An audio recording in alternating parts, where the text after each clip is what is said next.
my Father, we just pray that you take over. That this moment is not about us, it's about you. Take over, Lord. Lead me, bless me, Lord, that I will be able to deliver the right word. And let our people, Lord, be able to listen the word that would be able to strengthen them, rethink their lives, and commit their ways to the Lord. So we trust in you. In Jesus' name we pray. Amen. Amen. புத்தாண்டு வந்து விட்டது. புத்தாண்டு வரும்போது இன்னொரு காரியத்தை சொல்லணும். எத்தனை பேருக்கு தெரியும் நான் இன்றைக்கு வார்த்தையே இன்னும் தயாரிக்கவே இல்லை. எத்தனை பேர் எல்லாம் கை தட்டவில்லை? யாருமே கை தட்ட மாட்டீங்க. ஏன்னா பாஸ்டர் வார்த்தையே ஒன்றும் பண்ணல. ஏன்னா ரொம்ப முடியல. அது மட்டும் இல்லை, வியாழக்கிழமை தானே நமக்கு நியூ இயர் ஆராதனை முடிஞ்சு. சரி, ஆண்டவர்கிட்ட ஒரு வார்த்தையை கேட்டேன். உருட்டி பரட்டி ஏதாச்சும் ஒன்று கொடுங்க ஆண்டவரே, கொடுக்கலாம் அப்படின்னு. ஸோ அதை கொஞ்சம் மாற்றி அமைச்சு உங்களுக்கு வைக்கிறேன். நேரம் இல்லை, அதனால சுருக்கமாய் சொல்ல வேண்டியதாக இருக்கிறது.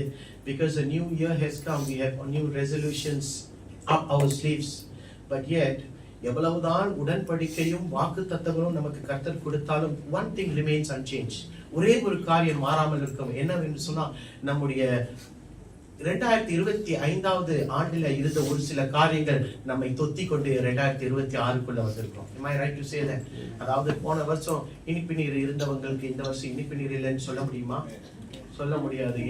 ஏனென்றாலும் அதை தொத்திக்கிட்டு இருக்கோம். அதனால கர்த்தர் உடன்படிக்கை உள்ள தேவன் அல்லவா அப்படின்னு நான் சொல்லல. என் கிருபை உனக்கு போதும் என்று ஆண்டவர் சொல்கிறார். அல்லேலூயா. நமக்கு மட்டும்தான் சொன்னாரா? இல்லையே, அவருடைய ஊழியக்காரனுக்கும் சொன்னார்.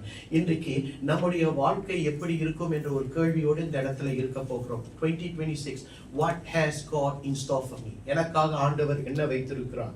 இன்றைக்கு நமக்கு பல பிரச்சனைகள் இருக்கு. பிரச்சனையே இல்லைன்னு சொல்றவங்க ஆமென் சொல்லுங்க.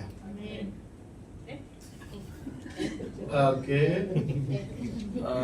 காதுகளை கொஞ்சம் கவனித்து கேட்கவும். பிரச்சனையே இல்லைன்னு சொல்றவங்க ஒரு ஆமேன்னு சொல்லுங்களேன். ஓகே, அப்ப எல்லாருக்குமே பிரச்சனை இருக்கா? இருக்கு. ஆனா கிருபை போதுமா? அவர் போதலைன்னா இன்னும் கொஞ்சம் கிருபை தாருமே என்று கேட்கும் போது அவர் கூட்டி கொடுப்பார். இன்றைக்கு செங்கடலை போல பிரச்சனை இருக்கிறவங்க கையை தூக்கி காட்டுங்க. செங்கடல் தெரியுமா? செங்கடல் போல பிரச்சனை இருக்கா? சரி, யோர்தான் போல பிரச்சனை இருக்கிறவங்க கரங்களை தூக்கி காட்டுங்க. சரி, பக்கத்துல இந்த பாண்டான் ரெசர்வா இருக்கு, அந்த ரெசர்வா மாதிரி ஒரு பிரச்சனை இருக்கிறவங்க கொஞ்சம் தூக்கி காட்டுங்க. நானும் பாண்டான் ரெசர்வோக்கே போல பார்த்தேன் அப்படின்னு சொன்னாங்க. சரி, கீழே அல்லூர் மாதிரி ஒரு பிரச்சனை தண்ணி ஓடிக்கிட்டே இருக்கும். அல்லூர் போல சின்ன பிரச்சனைகள் எனக்கு இருக்கு பாஸ்டர், எனக்காக ஜெபிங்க. அப்படி யாராச்சும் இருக்கிறீங்களா? அப்போ உங்க பிரச்சனை எப்படிப்பட்ட பிரச்சனை? அண்டார்டிகா பிரச்சனையா? இல்ல மெடிட்டரேனியன் ஓஷனுடைய பிரச்சனையா? அதாவது உன்னுடைய பிரச்சனை எதுவா இருக்கட்டும், ஆண்டவர் எனக்கும் உனக்கும் ஒரு வாக்குத்தத்தத்தை கொடுத்திருக்கிறார். அவர் என்ன சொல்லியிருக்கிறார்? கர்த்தர் உன்னை நினைத்திருக்கிறார். அந்த நிச்சயத்தோடு நம்ம இந்த வருஷத்தை சந்திக்க போகிறோம். When you think there is no way, God is going to say, I am going to make you a way. Amen. I want you to believe this. வழியே திறக்கவில்லை, கதவே இல்ல, ஜன்னலே இல்ல பாஸ்டர் அப்படின்னு சொல்லும்போது ஆண்டவர் சொல்கிறார், நான் உனக்கு ஒரு வழியை திறப்பேன். என்ன செய்யணும்? திருப்பிக் கொள்ளலாமா? திருப்பிக் கொள்ளுங்களேன். யோசுவா 1ஆம் அதிகாரம். யோசுவா 1ஆம் அதிகாரம் 1லிருந்து 6ஆம் வசனம் வரை. Joshua 1 verses 1 to 6. கர்த்தருடைய தாசனாகிய மோசே மரித்த பின்பு கர்த்தர் மோசேயின் ஊழியக்காரனான நூனின் குமாரன் யோசுவாவை நோக்கி, என் தாசனாகிய மோசே மரித்து போனான். இப்பொழுது நீயும் இந்த ஜனங்கள் எல்லோரும் எழுந்து இந்த யோர்தானை கடந்து இஸ்ரவேல் புத்திரருக்கு நான் கொடுக்கும் தேசத்துக்கு போங்கள். நான் மோசேக்கு சொன்னபடி உங்கள் காலடி மிதிக்கும் எவ்விடத்தையும் உங்களுக்கு கொடுத்தேன். வனாந்தரமும் இந்த லிபனோனும் தொடங்கி ஐபிராத்து நதியான பெரிய நதி மட்டும் உள்ள ஏத்தியரின் தேசம் அனைத்தும் சூரிய அஸ்தமிக்கிற திசையான பெரிய சமுத்திரம் வரைக்கும் உங்கள் எல்லையாய் இருக்கும். நீங்கள் உயிரோடு இருக்கும் நாளெல்லாம் ஒருவனும் உனக்கு முன்பாக எதிர்த்து நிற்பதில்லை. நான் மோசேயோடு இருந்தது போல உன்னோடும் இருப்பேன். நான் உன்னை விட்டு விலகுவதும் இல்லை, உன்னை கைவிடுவதும் இல்லை. பலங்கொண்டு திடமனதாய் இரு. இந்த ஜனத்தின் பிதாக்களுக்கு நான் கொடுப்பேன் என்று ஆணையிட்ட தேசத்தை இவர்களுக்கு பங்கிடுவாய். 7வது, என் தாசனாகிய மோசே உனக்கு கற்பித்த நியாயப்பிரமாணத்தின்படியெல்லாம் செய்ய கவனமாய் இருக்க மாத்திரம் மிகவும் பலம் கொண்டு திடமனதாய் இரு. நீ போகும் இடமெல்லாம் புத்திமானாய் நடந்து கொள்ளும்படிக்கு அதை விட்டு வலதுபுறம் இடதுபுறம் விலகாதிருப்பாயாக. ஆமென். நேரம் இல்ல இங்கிலீஷ்ல படிக்க. But let me just go into Joshua 1 verse 1. Somebody read that in English. After the death of Moses, the servant of the Lord said to Joshua, son of Nun, Moses' height. Second one. Moses, my servant, is dead. Now then, you and all these people get ready to cross the Jordan River into the land I am about to give to them, to the Israelites. Okay, போதும். அதாவது let's make a long story short. இப்போ என்ன நடக்குது என்று சொன்னால், இஸ்ரவேல் ஜனங்கள் எகிப்தில சிறையிருக்கப்பட்டிருக்கிறார்கள். அவர்களை பாலும் தேனும் ஓடுகிற தேசமான கானான் தேசத்துக்கு கொண்டு போவதற்கு யாரை கர்த்தர் தேர்ந்தெடுத்தார்? மோசேயை தேர்ந்தெடுத்தார். மோசேயை தேர்ந்தெடுத்து அந்த பாலும் தேனும் ஓடுகிற தேசம் வருகிற இடத்துல என்ன நடக்கிறதுன்னு சொன்னால், மோசஸ் dies. மோசே மரித்து போகிறான். மோசே மரித்து போகும்போது அந்த ஜனங்கள் உடைய துக்கம் அவர்களுக்கு அதிகமா இருக்கிறதுனால இஸ்ரவேலர்களுடைய பாரம்பரியத்தின் நிமித்தம் there was traditions that when someone dies or a leader dies they will go into a period of mourning, and that's what they were doing. So they were mourning, and eventually when days goes by we forget about the mission. அதாவது கர்த்தர் சொன்ன காரியத்தை அவர்கள் மறந்து நிற்கிறார்கள். ஏனென்றால் அவர்கள் துக்கித்து அவர்கள் இருக்கிற இடத்திலே நிற்கிறார்கள். And then God's word comes to pass. He reminds Joshua. யோசுவா சொல்றாரு, ஐயா இப்ப நீ ஒரு காரியத்தை செய்ய வேண்டும். துக்கித்த நாட்கள் போதும், எழும்பு, யோர்தானை கடந்து போய் நான் உனக்கு வைத்திருக்கிற அந்த தேசத்தை சுதந்தரித்துக் கொள் என்று சொல்லுகிறதை பார்க்கிறோம். Are we all clear? புரியுதா என்ன? Okay, but then there is a small problem. இந்த பக்கம் இஸ்ரவேல் ஜனங்கள் இருக்கிறார்கள். அப்புறம் யார் இருக்கிறா? பாலும் தேனும் ஓடுகிற தேசம் இருக்கிறது. நடுவுல என்ன இருக்கு? ஒரு யோர்தான் நதி இருக்கிறது. யோர்தான் நதி. எத்தனை பேர் யோர்தான் நதிக்கு போயிருக்கீங்க? ஓகே, இந்த ரெண்டு பேரையும் மட்டும் ஆண்டவரே நீங்க ஆசீர்வதிக்காதீங்க, ஏன்னா இவங்க எல்லாரும் இன்னும் போகல, அவங்களை ஆசீர்வதிங்கன்னு சொல்லி நம்ம ஜெபிப்போம். யோர்தான் நதிக்கு போகணும், ஞானஸ்தானம் எடுக்கணும். ஞானஸ்தானம் வேணாம், சும்மா முங்கிட்டு வாங்க போதும். சரிங்களா? இப்போ யோர்தான் நதியை பற்றி கொஞ்சம் பார்க்கலாமா? Okay, what is the Jordan River? The Jordan River is a river, yes, automatically. Jordan River. But how deep is the river? 100 plus feet. Okay, because normally rivers are not very deep.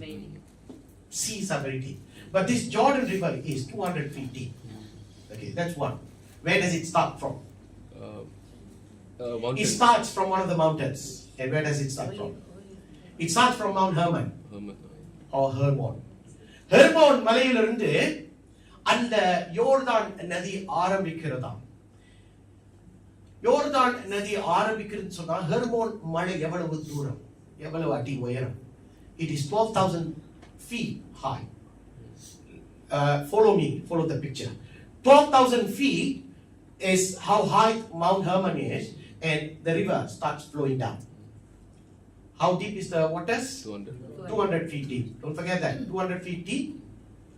12,000 feetல இருந்து தண்ணீர் வருது. So தண்ணீர் மேல இருந்து கீழே வரும்போது வேகம் அதிகரிக்கும். The speed will increase, correct? Speed will increase. So வரும்போது அப்படிப்பட்ட நேரம் மட்டும் இல்ல, திருப்பிக் கொள்ளுங்க யோசுவா 3ஆம் அதிகாரம் 15வது வசனம். Joshua 3 verse 15. யோர்தான் அற்ப காலம் முழுவதும் கரை புரண்டு போம். பெட்டியை சுமக்கிற ஆசாரியன் ஆங்கிலத்தில் யாராச்சும் just the first part. Now the Jordan is at flood stage all during harvest. Okay, there is three things that is against the people of Israel. One, there is a fast water gushing down from 12,000 feet. That's one. Number two, how deep is the Jordan River?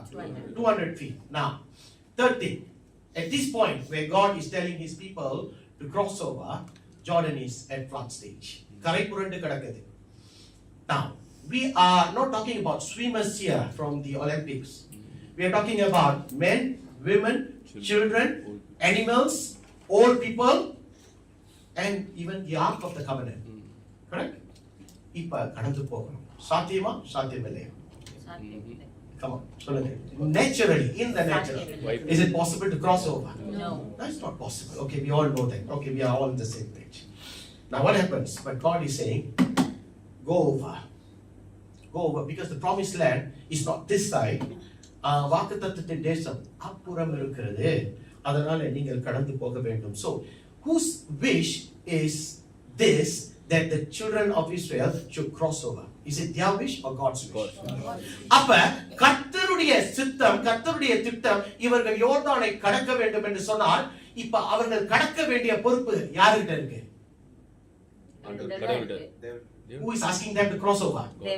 God is asking them to cross over. So whose problem is it for the people to, or who must ensure that the people must cross over? God. Why? His Because it's his decision, his choice. He says cross over. So இப்ப கரை புரண்டு இருக்கிறது, தண்ணீர் வேகமாய் இருக்கிறது, 200 அடி ஆழமாய் இருக்கிறது.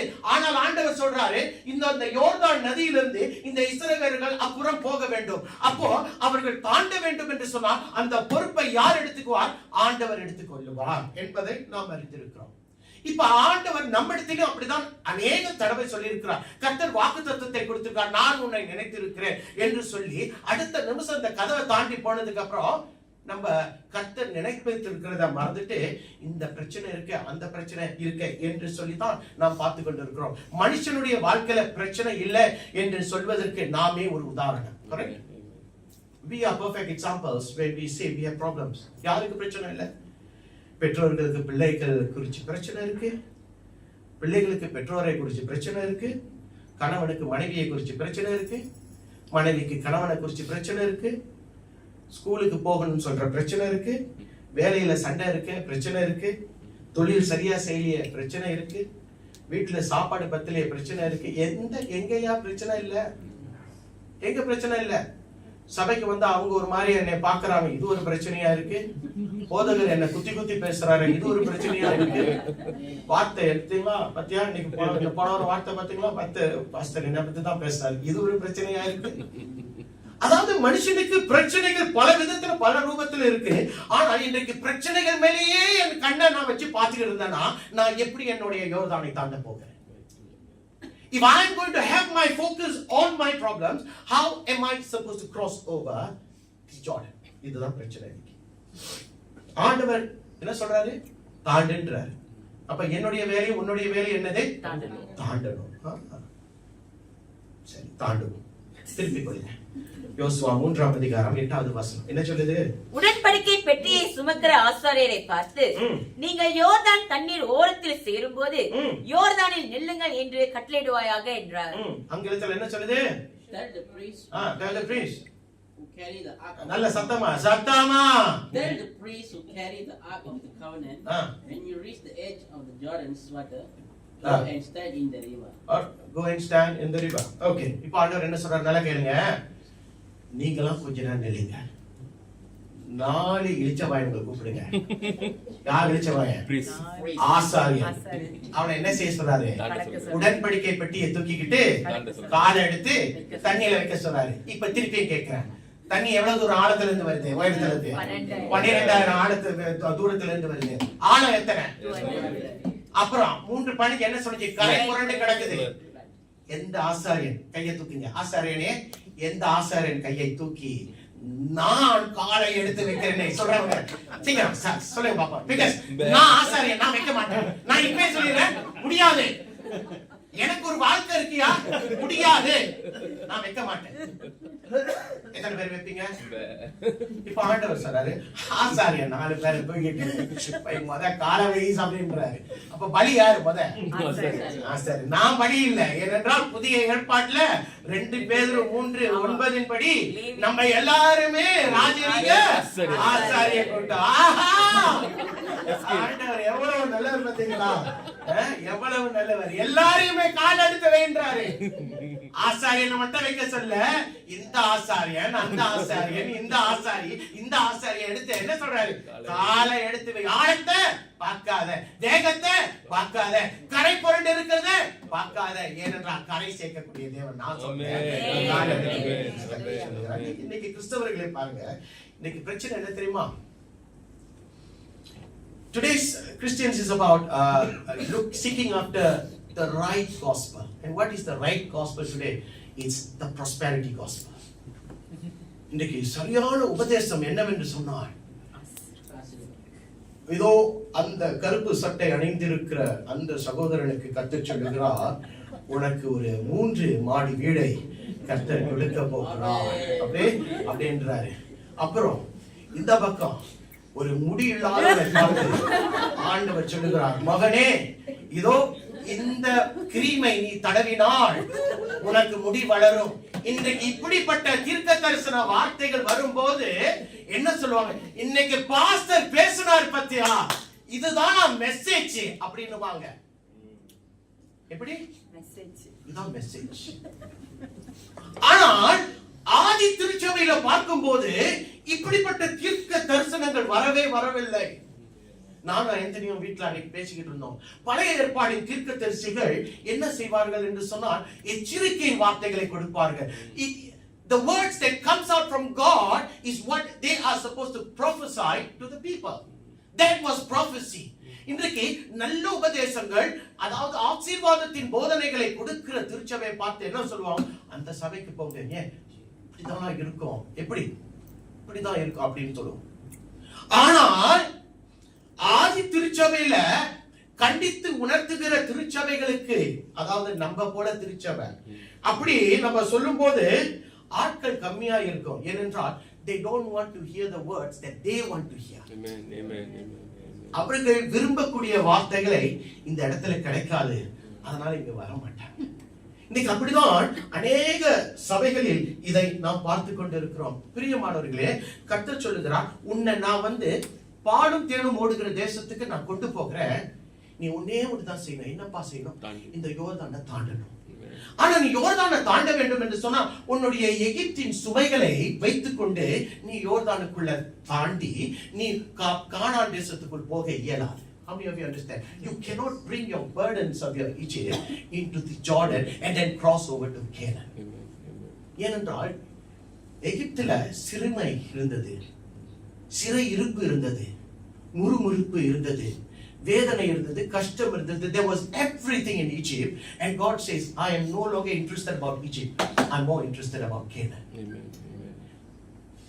எகிப்தை பத்தி யோசிக்கணும்னா ஒரு சிலர் இருப்பானுங்க, லூசு பயலுங்க. அங்க இருக்கிற வெங்காயத்தை பத்தி பேசிட்டு இருந்தாங்க, வேதத்துல இருக்கு.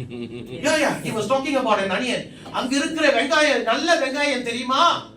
அட வெங்காயத்துக்கு பிறந்தவன் ஆண்டவர் சொல்றாரு, உனக்கு நான் நல்ல ஒரு இடத்தை கொடுக்க போறேன்றா.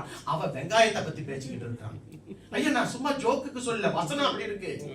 When you look at the book of Exodus or Deuteronomy, அதுல காணப்படும். சோ இன்றைக்கு ஆண்டவர் சொல்றார், எகிப்தின் காரியங்களை வைத்துவிட்டு நீ யோர்தானுக்குள்ள கால் எடுத்து வை என்று சொல்லுகிறார். எத்தனை பேர் கால் எடுத்து வைப்போம்? ஆனால் ஒரு பிரச்சனை இருக்கு. ஆசாரியன் எதை சுமக்க வேண்டுமா? உடன்படிக்கை பெட்டியை சுமந்து கொண்டு யோர்தானுக்குள்ள காலை வைக்கணுமா? நீங்க எதை சுமந்து கொண்டு போவீங்க? அன்றைக்கு ஆசாரியன் உடன்படிக்கை பெட்டியை சுமந்து கொண்டு போனால் உடன்படிக்கை பெட்டி இருந்தது. இன்றைக்கு தான் உடன்படிக்கை பெட்டி இல்லையே. என்ன செய்வோம்? எதை சுமப்பீங்க? என்னங்க? வசனத்தை சுமப்போம்னா இல்லையா? வசனத்தை சுமக்கணும். அதாவது இன்றைக்கு ஜனங்களை பார்த்தீங்கன்னா ஒரு உதாரணம் சொல்லவா? ஒரு காலத்துல நம்ம தேவ பிள்ளைகளாய் சபைக்குள்ள வரும்போது, ஆண்டவர் என்னை ஆசீர்வதிப்பார், அதனாலதான் நான் சபைக்கு வரேன், ஆண்டவர் என்னை அவருடைய வழிகளில் நடத்தும் போது அவர் என்னை அதிகமாய் இன்னும் ஆசீர்வதிப்பார் என்ற ஒரு நம்பிக்கையில வந்தோம். We were those who were seeking after blessings one day when we started our walk with Christ. But then there must come a time where we no longer seek the blessings of the world, but we should be seeking the source of the blessing. Amen. Who is? God Himself.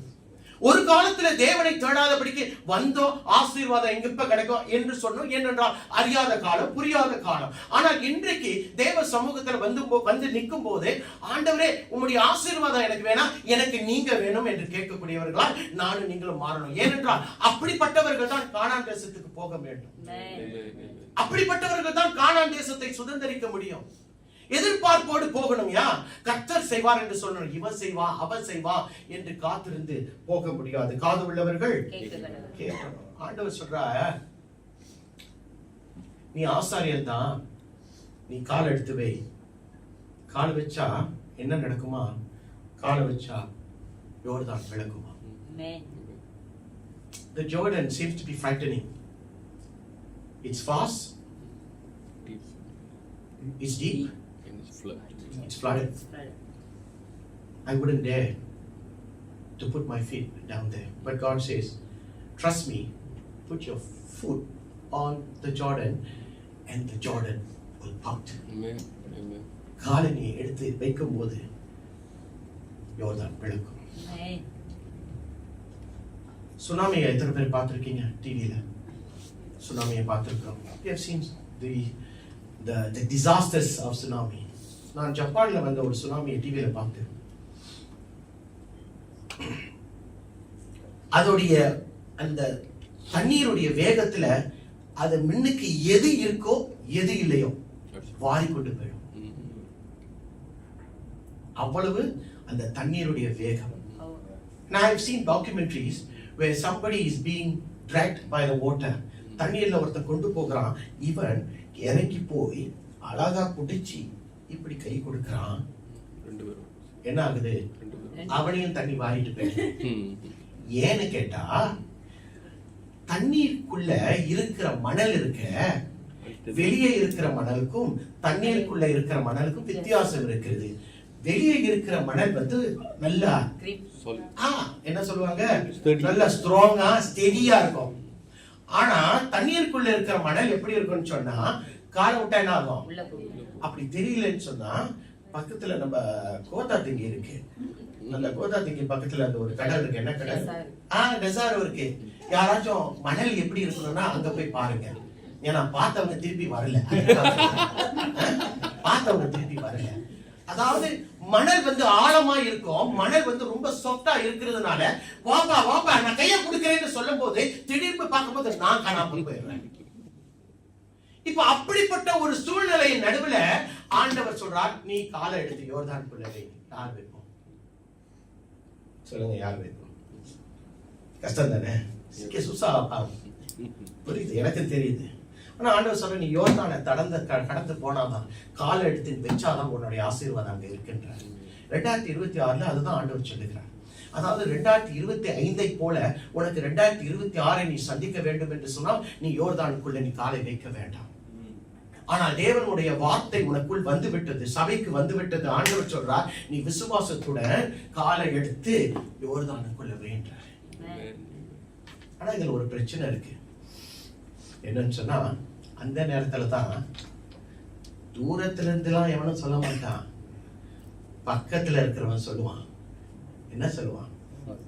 Colony வச்சுதான் ஆகணுமா? Colony வச்சுதான் ஆகணுமா? நல்லா யோசிச்சு பாருயா. பொண்ணால திரும்பி பாரு. 2 பொண்டாட்டி முடிச்சிச்சு, பொண்டாட்டி திரும்பி பாருயா அப்படின்னுவான். அப்பதான் மனைவி 10 வருஷம் பேசி இருக்க மாட்டா. அந்த நேரத்துலதான் வந்து மாமா அப்படின்னுவான். யார? புருஷனை பார்த்து மாமா காலை வைக்க போறியா அப்படின்னு. அப்பதான் அவன் காலை வைக்கணும்னு முடிவு எடுப்பான். என்ன செஞ்சிருவான்? பொண்டாட்டி கூப்பிடலாம்பா, வேணாம் யோர்தான் உன்னை தூக்கும், யோர்தான் நிக்கட்டும், நான் முதல் போறேன் அப்படின்னு சொல்லிடுவான். பாத்தீங்களா, நமக்குள்ளேயே இருக்கிறவன் நம்ம குத்திடுவான். ஆனா ஆண்டவர் சொல்லுவாரு, போயா யோர்தானுக்குள்ள காலை வையா அப்படின்னு சொல்லும் போது நம்ம வைக்க மாட்டோம். எத்தனை பேருக்கு புரிகிறது என்ன சொல்றேன்?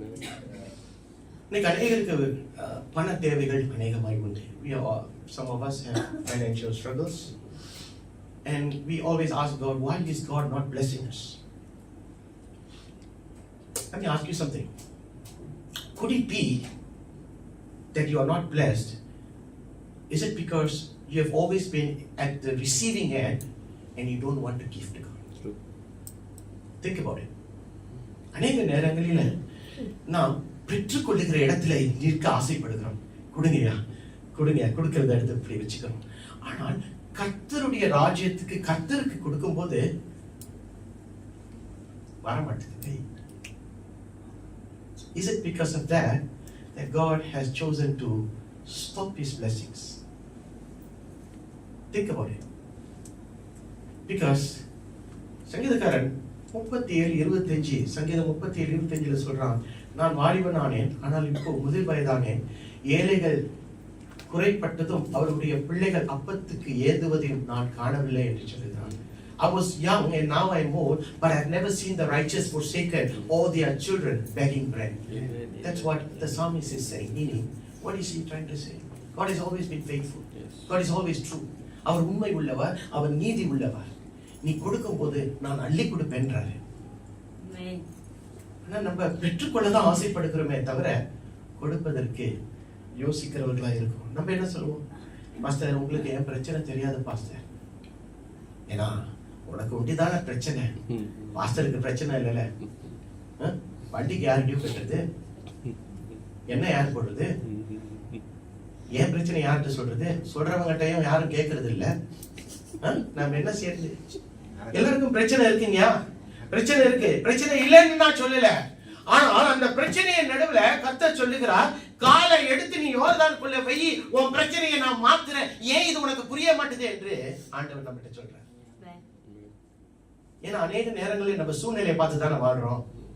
We look at people, we look at situations and we choose not to look up to God. கர்த்தர் அப்பதான் வார்த்தையை அனுப்புவார், இந்த பாருங்க இதான் வார்த்தை. But we choose not to. இத்தனை பேருக்கு ரிமோட் கண்ட்ரோல் கேம்ஸ் தெரியும். கேம்ஸ். ஆனா அந்த கேம்ஸை வாங்கினதுக்கு அப்புறம், ரிமோட் கேம்ஸை வாங்கினதுக்கு அப்புறம் உடனடியா நீங்க சாம்பியன் மாதிரி நீங்க விளையாட முடியுமா? முடியாது. ட்ரை பண்ணி பார்க்க முடியாது. அப்புறம் என்ன செய்வோம்? ஒரு மேனுவல் இருக்கும் அந்த அந்த அந்த இதுக்குள்ள. You will take a booklet or a manual and then you read the manual. You understand the manual. And then after that you start playing like a pro. Correct? Am I right to say that? அதே போலதான் ஆண்டவர். இன்னைக்கு ஆண்டவர் என்ன சொல்றாரு? உனக்கு புரியல, ஆனா நீ கொடுத்து பாரு என்று சொல்ல. நான் இங்க பாருங்க, கொடுத்து பாருன்னு சொன்னா நான் பணத்தை பத்தி மட்டும் பேசல. எத்தனை பேருக்கு புரிகிறது? ஆண்டவர் அநேகரை ஊழியத்துக்கு அழைத்திருப்பார், உனக்கென்று ஒரு திறமையை கொடுத்திருப்பார். உன்னை இந்த இடத்துலதான் நீ வைக்கணும், உன்னை இந்த இடத்துல வச்சுதான் அழகு பார்க்கணும் என்று ஆண்டவர் ஆசைப்படுவார். ஆனா நம்ம என்ன செய்வோம் தெரியுமா? இப்ப முடியாது, இப்ப முடியாது. ஏனென்றால் எனக்கு ஆண்டவர்கிட்ட முழுமையை கொடுக்க எனக்கு மனம் இல்லை. I don't want to give my fullness right now because in my fullness there are certain secret sins that I cannot surrender right now. But God is not asking you asking your portions. எனக்கு கொஞ்சம் பாகத்தை கொடு, இந்த பாகத்தை கொடு என்று கர்த்தர் சொல்ல. கர்த்தர் என்ன சொல்றாரு? முழுமையை கொடுக்கிறார். முழுமையை கொடுத்ததான் நம்ம யோசிக்கிறோமே. அதே நேரத்துல கர்த்தருக்கு உண்மையாய் கொடுக்கிறவர்கள், திருப்பிக் கொள்ளுங்களேன், மல்கியா 3:8.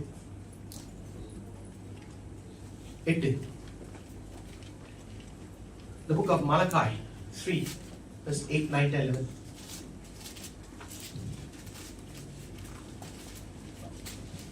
மனுஷன் தேவனை வஞ்சிக்கலாமா? மனுஷன் தேவனை வஞ்சிக்கலாமா? நீங்களோ என்னை வஞ்சிக்கிறீர்கள். எதிலே உம்மை வஞ்சித்தோம் என்கிறீர்கள்? தசம பாகத்திலும் காணிக்கைகளிலும் தானே. நீங்கள் சபிக்கப்பட்டவர்கள், ஜனத்தாராகிய நீங்கள் எல்லோரும் என்னை வஞ்சித்தீர்கள். என் ஆலயத்தில் ஆகாரம் உண்டாயிருக்கும்படி தசம பாகங்களை எல்லாம் பண்டசாலையிலே கொண்டு வாருங்கள். அப்பொழுது நான் வானத்தின் பலகணிகளை திறந்து இடங்கொள்ளாமல் போகும் மட்டும் உங்கள் மேல் ஆசீர்வாதத்தை வருஷிக்க மாட்டேனோ வென்று அதனால் என்னை சோதித்து பாருங்கள் என்று சேனைகளின் கர்த்தர் சொல்லுகிறார்.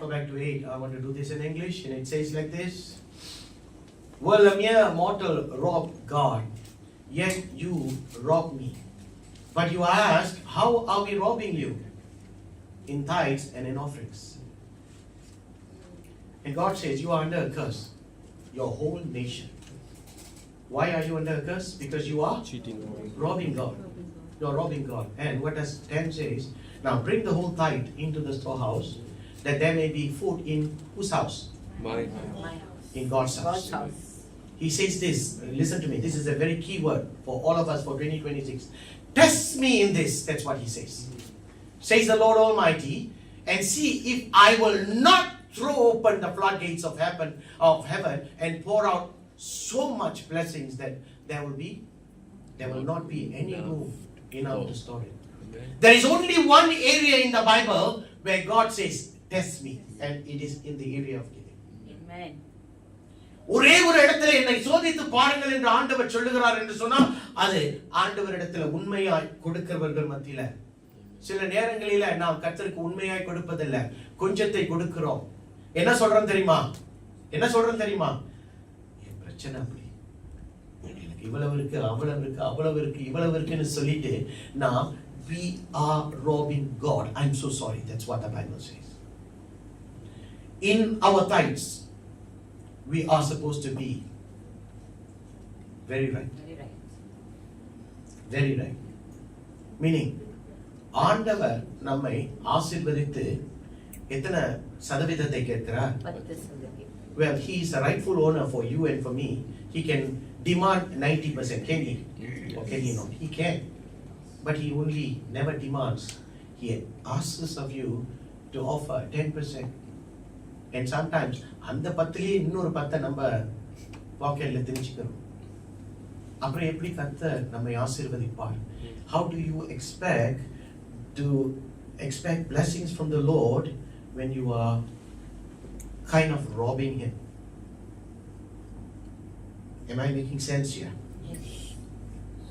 God says, put your foot down into the Jordan, no matter what your situation is. Forget about the vast streams of water gushing down. Forget about the 200 feet deep waters. Forget about it. Forget about the flooded Jordan at that point of time. He says, put your foot down. Put your foot down. ஆண்டவர் நமக்கு அநேக நேரங்களில எதிர்பார்க்கிற ஒரு காரியம் என்ன தெரியுமா? The Great Commission. What is the Great Commission? உலகத்துல போய் சொல்லுங்க பாப்பா. உலகத்துக்கு போய் சுவிசேஷத்தை தெரிஞ்சா நான் சொல்லாம இருப்பேனா பாஸ்டர்?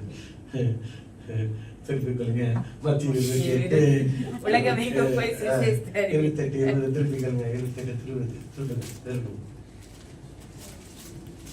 2026ல எல்லாருக்கும் தேவ வசனம் தெரியணும். ஆகையால் நீங்கள் புறப்பட்டு போய் சகல ஜாதிகளுக்கும் சீஷராக்கி பிதா குமாரன் பரிசுத்த ஆவியின் நாமத்தினால அவர்களுக்கு ஞானஸ்தானம் கொடுத்து அவர்களை நான் உங்களுக்கு கட்டளையிட்ட யாவையும் அவர்கள் கைக்கொள்ளும்படி அவர்களுக்கு உபதேசம் பண்ணுங்கள் என்று சொன்னார். Teach or preach the word of God. Because இன்றைக்கு தேவனுடைய வார்த்தையை சொல்லுவதற்கு இங்க அநேகருக்கு பயம் உண்டு. பயம் இல்லாதவங்க கையை தூக்கி காட்டுங்க பாப்போம். சரி, கையே வரல. சரி, பயம் உள்ளவர்கள் கையை தூக்கி காட்டுங்க பாப்போம். ஓகே, கர்த்தர் உங்களை மட்டும் ஆசீர்வதிக்கிறேன், ஏன்னா உண்மையா இருக்கிறீங்க. யோ நீங்கயா? அதாவது தேவனுடைய வார்த்தை சில நேரங்களில் சொல்லி எனக்கும் கொஞ்சம் பயம் இருக்கும், இல்லைன்னு நான் சொல்லல. பட் சூழ்நிலைக்கு ஏற்ற மாதிரி தான் நம்ம செய்யணும். நம்மளுடைய ட்ரெக்ஸ் ஒரு 1000 காப்பீஸ் அடிச்சு 4 வருஷம் ஆகுது. அது அப்படியே சும்மா அந்த ஓரமாக கிடக்குது. ஏனென்றால் நம்முடைய சட்டத்திட்டங்கள் அப்படியா இருக்கிறது, செய்ய முடியாது. But then we are always opening up ourselves to people, to engage with people. We can just share.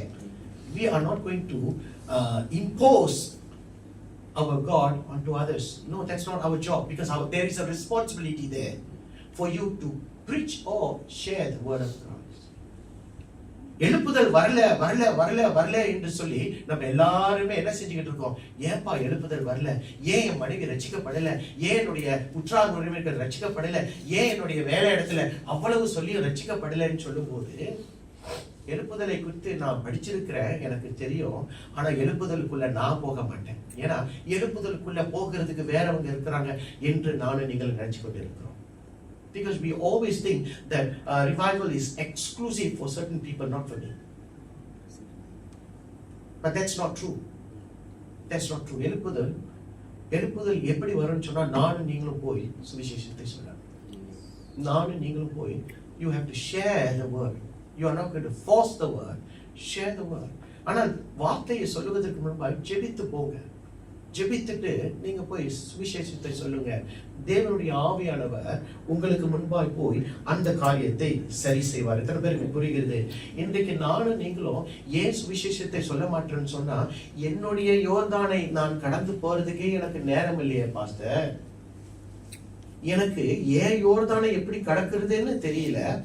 நான் எப்படி ஏன் யோர்தானை விட்டுட்டு உங்களுடைய யோர்தானை குறித்து யோசிக்கிறது அப்படின்னு சில பேர் கேட்டுக்கிட்டு இருப்பீங்க.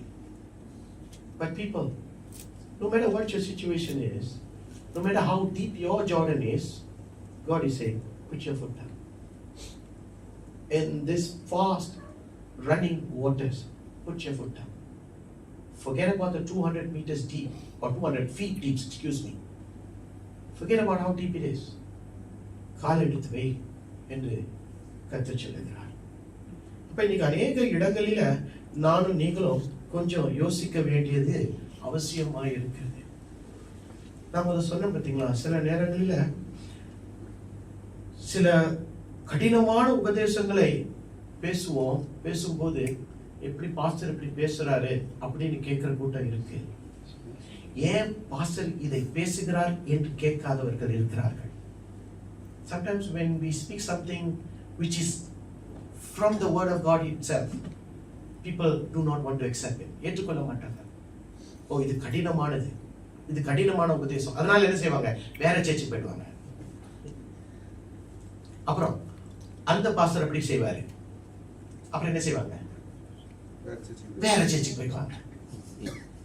அப்புறம் அந்த இடத்துலயும் எல்லாம் போற சபையெல்லாம் பெந்தேகோஸ்து வைங்களேன், பெந்தேகோஸ்து சபை, ஏன்னா பெந்தேகோஸ்து சபையில தான் நம்ம எல்லாம் பேசுறோம். அந்த இந்த இவருடைய சபைக்கு போயிட்டாங்க. இவரும் ஒரு நல்ல உபதேசத்தை, கடினமான உபதேசத்தை பேசுறாரு. என்ன செய்வாங்க, இன்னொரு சபைக்கு போவாங்க. இப்படியே சபைக்கு போய் போய் போய் ஐயா ஃபிஷ் டேங்க் தெரியுமா, ஃபிஷ் டேங்க் 2 ஃபிஷ் டேங்க், இதுல 10 மீன், இதுல 10 மீன். இப்ப இந்த ஃபிஷ் டேங்க், இந்த சபை என்னுடைய போதனை பிடிக்கல, இந்த ஃபிஷ் டேங்க்ல இருக்கிற 10 மீன் இந்த ஃபிஷ் டேங்க் போயிடுச்சு. இப்ப எத்தனை ஃபிஷ் டேங்க், எத்தனை மீன் இருக்கு, அதே 20 தான். இப்ப இந்த 20 ஃபிஷ், இந்த ஃபிஷ் டேங்க்ல இருக்கிற 20 மீனும் இந்த உபதேசம் பிடிக்கல, இந்த வேணாம், இந்த ஃபிஷ் டேங்க் போவோம், இந்த ஃபிஷ் டேங்க் போயிட்டாங்க. எத்தனை மீன் இருக்கு, அதே 20. என்ன சொல்ல வரேன்னு சொன்னா, எழுப்புதல் ஏன் வரலன்னு சொன்னா, இங்க இருக்கிற மீன் இந்த பக்கம் போகுது, இங்க இருக்கிற மீன் இந்த பக்கம் போகுது, மீன் போய்கிட்டு தான் இருக்க தவிர குட்டி போடவே இல்லையே. அப்புறம் எப்படி எழுப்புதல் வரும், எப்படி எழுப்புதல் வரும்? எழுப்புதலை குறித்து பேசலாம், எழுப்புதலை குறித்து கேட்கலாம், ஆனா எழுப்புதலுக்குள்ள கடந்து வரணும்னா I and you must put your foot down into your Jordan. அப்பதான் எழுப்புதல் வரும், இல்லைன்னா எழுப்புதல் வராது. அன்றைக்கு உடன்படிக்கை பெட்டியை சுமந்து கொண்ட ஆசாரியர்கள் காலை எடுத்து யோர்தானுக்குள்ள வைத்தார்கள். Okay, what does the Ark of the Covenant represents? The presence of God. The presence of God. But today, in this new church, new times, the last days church, you and I are the ones who's carrying God's presence. Amen. You carry the presence of God. You carry the presence of God. I carry the presence of God. So ஆண்டவர் சொல்லுகிறார், I carry the presence of God right now, and I must be bold enough, I must be strong enough to take my right foot and place it into my Jordan. Amen. And then my Jordan will part. Amen. Because sometimes we don't know who we are. That's the ironic thing. நாம் யார் என்று நமக்கே சில நேரங்களில் தெரியல. இன்றைக்கு யாராச்சும் இங்க வந்து கொஞ்சம் அப்படியே பேய் ஓட்டுற மாதிரி இருந்துச்சுன்னா நம்மளால தைரியமா இயேசுவின் நாமத்தில் போன்னு சொல்ல முடியுமா? இல்லைன்னா கூப்பிடு, பாஸ்டர் கூப்பிடு, இல்லை இந்தியாவில் அந்த பாஸ்டருக்கு ஃபோன் பண்ணி வீடியோ காலில் வர சொல்லு. இப்படிலாம் நான் பார்த்துருக்கிறேன். அதனாலதான் உதாரணத்தை அப்படி கன் மாதிரி ஃப்ளோவில் வருது. புரியுதுங்களா? தைரியமா சொல்ல முடியுமா? இயேசுவின் நாமத்தில் போன்னு சொல்ல முடியுமா? ஏன் சொல்ல முடியலன்னா, உனக்குள்ள ஒரு பயம், உனக்குள்ள ஒரு கேள்வி, do I actually carry presence of God? Because if you do, You don't have to wait. You don't have to wait. You can rebuke it. Whether it goes or not, it's a secondary thing. Yes. The primary thing is, you must know who you are. Amen. You carry the presence of God. Amen. அதனாலதான் வேலை இடத்துல பிரச்சனை வந்தாலும் நம்ம யுத்தம் பண்ண வேணாம், சண்டை போட வேணாம். நம்மளுடைய யுத்தம் முழங்கால் தான். முழங்கால்ல போய் ஆண்டவரே இவன் இப்படி செய்யறான்ப்பா, அப்படி செய்யறான்ப்பா, இவங்க இப்படி செய்யறாங்கப்பா, ஆண்டவர்கிட்ட முறையிடு. ஆண்டவர் பார்த்துக் கொள்வார். Amen. அவங்ககிட்ட எல்லாம் போய் சண்டை போட்டுக்கிட்டு தான் மறுநாள் வந்து போன் வரோம், பார்த்து வேலையை விட்டுட்டேன், பார்த்தேன் வேலையை ஏன் விட்டுட்டேன், இல்லை பஸ் சண்டை வந்துருச்சு அதனால விட்டுட்டேன். அதனால ப்ரே பண்ணி புது வேலைக்கு. இந்த மாதிரி ஆசாமிகள்லாம் இருந்துடக்கூடாது 2026. புரியுதுங்களா என்ன சொல்றேன்? நம்முடைய யுத்தம் வந்து உலகால் யுத்தம். Anything for your studies, for your work, for your business, for a change of anything, do your battles on your knees. கர்த்தர் பார்த்துக் கொள்வார். ஹல்லேலூயா. இன்றைக்கு கூட நீ யார் என்பதை நீ அறிந்து கொள்ள வேண்டும். அவன் நேரம் இல்லை. டெஸ்டர் தானியேல் 3ஆம் அதிகாரம் 17-18. Daniel chapter 3 verse 17 and 18. நாங்கள் ஆராதிக்கிற எங்கள் தேவன் எங்களை தப்புவிக்க வல்லவராய் இருக்கிறார். அவர் எரிகிற அக்கினி ஜுவாலைக்கும் ராஜாவாகிய உம்முடைய கைக்கும் நீங்களாக்கி விடுவிப்பார். விடுவிக்காமல் போனாலும் நாங்கள் உம்முடைய தேவர்களுக்கு ஆராதனை செய்வதும் இல்லை, நீர் நிறுத்தின பொற்சிலையை பணிந்து கொள்வதும் இல்லை என்கிறது ராஜாவாகிய உமக்கு தெரிந்திருக்க கடவது என்றார். If you were thrown into the blazing furnace, the God whom we serve is able to save us. He will rescue us from your power. He will deliver us, okay, rescue us from your power. But even if he don't. But even if he does not. I want it to make it clear to you. Yes. We will never serve. We will never. இந்த இடத்துல என்ன இருக்கு தெரியுமா? வைராக்கியம். Amen. விசுவாசம் இருக்கு. Amen. There is two things that is so strong in the life of Shadrach, Meshach and Abednego. இவர்கள் 3 பேர் மத்தியிலும் வைராக்கியம் இருந்தது, விசுவாசம் இருந்தது. அதனால 3 பேரை அவர்கள் அக்கினிக்குள் தள்ளினார்கள். எத்தனை பேர் காணப்பட்டார்கள்? 4 பேர் காணப்பட்டார்கள். ஏனென்றால் அவர்கள் தேவனுக்குள்ள வைராக்கியமாய் இருந்ததனால தேவனுடைய பிரசன்னமே அந்த அக்கினிக்குள்ள இறங்கி. Amen. How many of you understand that today? So people, இன்றைக்கு நம்முடைய சாட்சி ரொம்ப முக்கியம். நம்முடைய சாட்சி ரொம்ப முக்கியம். Just think about this. They were in the Babylonian Empire, if I'm not wrong. I think it's Babylonian. அவர்கள் யாருமே இல்லையே, யாருமே பார்க்கலையே. அவங்க ஜீவன் தப்பிக்கணும்னா என்ன செய்யணும்? அந்த சிலையை பார்த்து என்ன செய்யணும்? 1 2 3 எதிர்ஷ்டா அவன் வாழ்க்கை தப்பிச்சிடலாம். செய்யலையே. அவனுக்கு என்ன வேணுமா? எனக்கு என் தேவன், ஐயா என் தேவன் என்னை தப்புவிப்பார். தப்புவிக்காமல் போனாலும் அவர் தான் என்னுடைய என்ற ஒரு வைராக்கியம் அவர்களை அவர்களுடைய அக்னி, அதாவது அவர்களுடைய யோர்தானிலிருந்து அவர்களை வெளியேற்றினது. எத்தனை பேருக்கு புரிகிறது? இன்றைக்கு நம்முடைய விசுவாசம், நம்முடைய சாட்சி ரொம்ப ரொம்ப ரொம்ப முக்கியமா இருக்கிறது. Never abandon your testimony.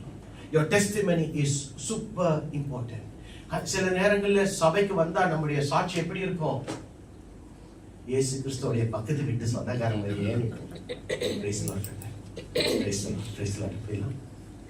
ஆனா வேலை இடத்துக்கு போனா அந்த பிரதர் எப்படி, ஐயோ அவன் வாய் சரியான வாய் இல்லைங்க, அவன் கெட்ட வார்த்தையெல்லாம் பேசுவான் அப்படின்னு வரும். சாட்சி எங்க பார்க்க முடியும்? வேலை இடத்துல பார்க்கலாம், வீட்டுல பார்க்கலாம். கணவன் எப்படிமா? கணவன் நல்லவர் தான் பார்த்தேன், ஆனா அவர் வேலைக்கு போனதுக்கு அப்புறம் நீங்க போன் பண்ணுங்க நான் பேசுறேன் அப்படின்வா. புரியுதுங்களா என்ன சொல்ல வரேங்க? சாட்சிகளை சில நேரங்கள்ல வீட்டுல தான் பார்க்க முடியும், வேலை இடத்துல தான் பார்க்க முடியும். ஆனா எங்க இருந்தாலும் our testimony should never be compromised. We must be able to stand firm. ஜனங்க நம்ம பார்த்து அவன்கிட்ட பணம் இல்ல, அவன்கிட்ட பொருள் இல்ல, அவன்கிட்ட பெரிய பங்களா இல்ல, ஆனா அவன் இடத்துல இயேசு இருக்கிறார் என்று சொல்றாங்க. சாட்சி, நம்முடைய வாழ்க்கையில சாட்சி ரொம்ப ரொம்ப ரொம்ப முக்கியம். When people look at you, people must not say he is rich. Well, if you are rich, so be it. He has power. Okay, even if you don't have power, so be it. But will people be able to say he has something that I don't have? What is that? The presence of God. will people be able to say, he carries the presence of God? Will people be able to look at us today? Will they be able to say, he or she carries the presence of God?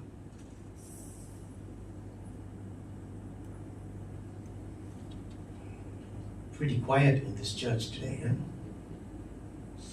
I hope you people will give it a thought about what I said. நம்முடைய சாட்சிகள் ரொம்ப ரொம்ப ரொம்ப முக்கியமாக இருக்கணும். Remember that no one is indispensable here. தேவனுடைய ராஜ்யத்துல கர்த்தர் ஒரு எலியாவை பயன்படுத்துவார். எலியாவை பயன்படுத்தாமல் போனால் ஒரு எலிசாவை தயார்படுத்துவார். அல்லேலூயா. ஒரு மோசேயை உருவாக்குவார்.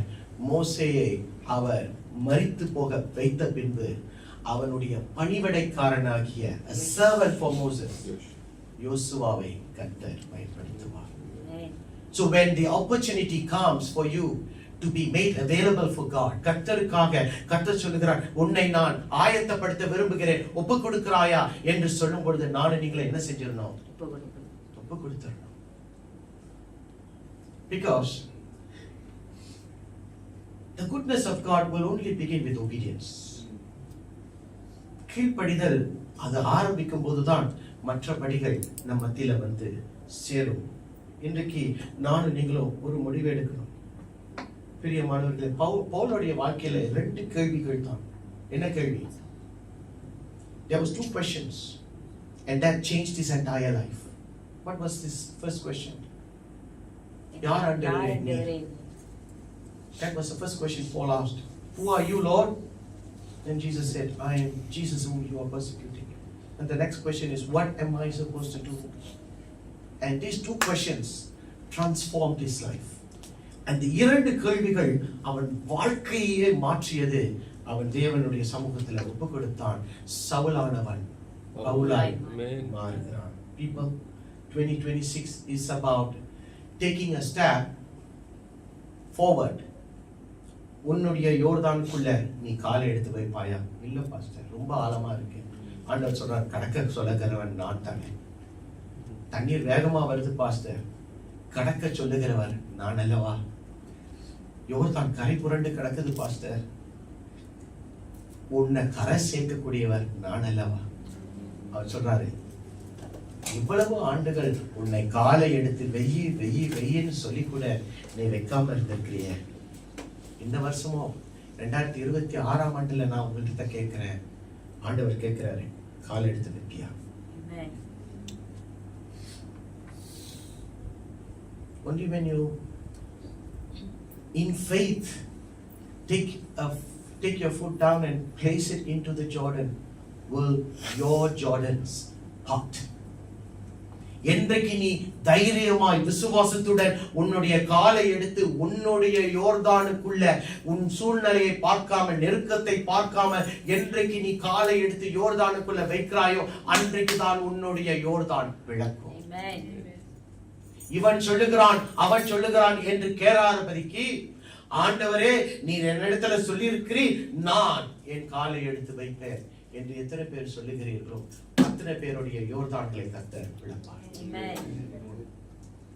How many of you believe that God is ready to open up your Jordan? Yes. Father, thank you for the 3 people who said amen, that you remember their Jordans. Amen. Let me ask you again. How many of you really think that God is ready to part your Jordans? Amen. God is ready to part. But are you ready to submit? Amen. God is ready to part. கர்த்தர் உன்னுடைய யோர்தானை பிளக்க தயாராக இருக்கிறார்.